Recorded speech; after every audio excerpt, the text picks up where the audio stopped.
Hey everybody, it's Mike Miller with the Hoosier Sports Report. We're coming to you from Bart Kaufman Field in Bloomington this week for 5 for Friday, where we're looking at 5 of the most interesting topics in the world of IU sports.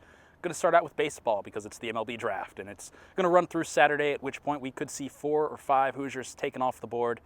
That list probably starts with Jake Kelzer, also includes Kyle Hart, Caleb Berriger, Evan Bell, all 3 Indiana weekend starters. Could also see outfielder Craig Didolo selected. He's eligible now as a junior.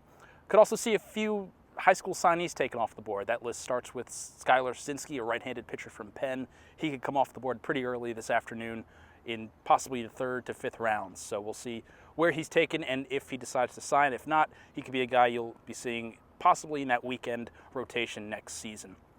Football news, former Indiana safety Antonio Allen. He was sentenced to 4 years of house arrest on Thursday in Monroe Circuit Court.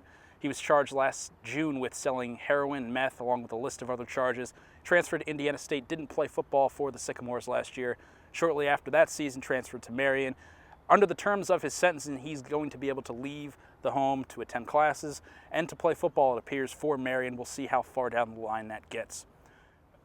Switching over to men's basketball for a moment, the Indiana Junior-Senior All-Star Game was at Bloomington South this week. That brought a list of big-name prospects like Paul Scruggs, Chris Wilkes, Malik Williams, and Jaron Jackson Jr. to town. Indiana remains in good standing with all 4 of those juniors. We'll see once we get to the end of the summer if they start to announce a list of finalists, and from there we'll find out where their recruitment heads. Over on the women's side, there was some recruiting news there this week too, although not the kind of news the Hoosiers were hoping for. McDonald's All-American Lindsay Corsaro chose UCLA after visiting Indiana recently.